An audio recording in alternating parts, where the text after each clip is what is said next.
મારું નામ સાલુવાલા ઇમામુદ્દીન છે. હું શ્રી જે પોલિટેકનિક ભરૂચમાં અભ્યાસ કરું છું.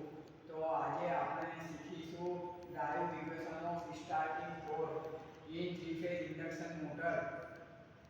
ઇન્ડક્શન મોટરમાં જે ટોર્ક પ્રોડ્યુસ થાય છે તેમાં સૌથી પહેલા ફ્લક્સ આવે છે, પછી કરંટ આવે છે ને પછી cos phi 2 આવે છે. એ ફરવાનું ચાલુ કરે એની પાછળનું રીઝન કેટલી વસ્તુનું છે. તો કે સૌથી પહેલી છે ફ્લક્સ.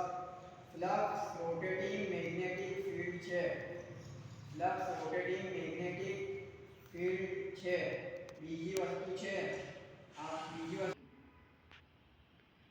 આપણે જાણ્યું કે મોટરનું પ્રિન્સિપાલ ફ્લેક્સિબલ કરંટ છે. ફીલ્ડ એટલે કંડક્ટર કે જેમાંથી કરંટ પસાર થઈ રહ્યો છે અને તેને cos phi વડે ગણવામાં આવે છે.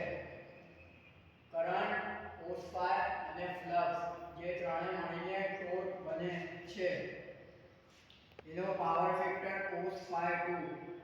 પાવર ફેક્ટર કેમ આવ્યો?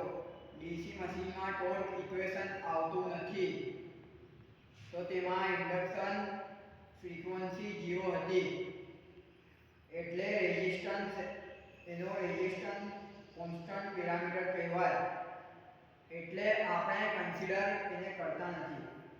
તો અહીંયા આપણે એને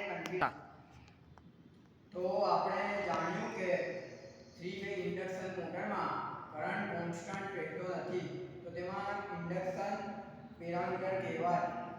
એટલે આપણે આ ત્રણને કારણે શું પ્રોડ્યુસ થાય છે? તો કે કહેવાય કે આ ટોર્ક પ્રોડ્યુસ થાય છે. આ ત્રણને કારણે ટોર્ક પ્રોડ્યુસ થાય છે.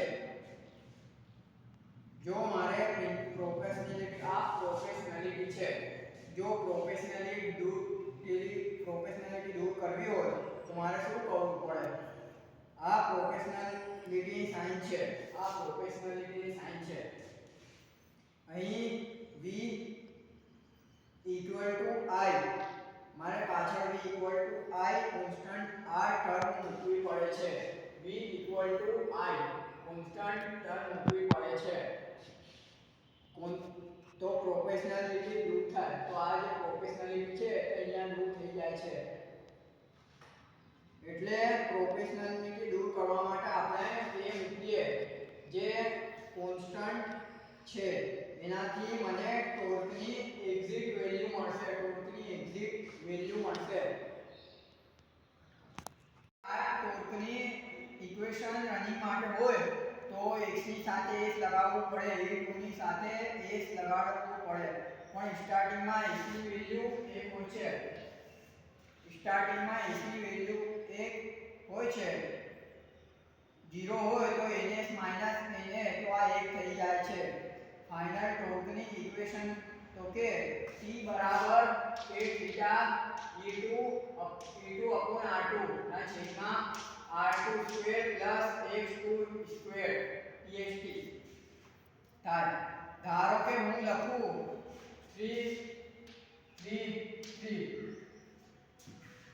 જો કે સ્ટાર્ટિંગ ટોર્ક કેલ્ક્યુલેટ કરવો હોય તો મને TXT કે phi E2 R2 ના છેદમાં R2 square plus X2 square. તો આપણે મેક્સિમમ સ્ટાર્ટિંગ ટોર્ક કઈ રીતે મળે તે ઇક્વેશન જોઈ લીધું.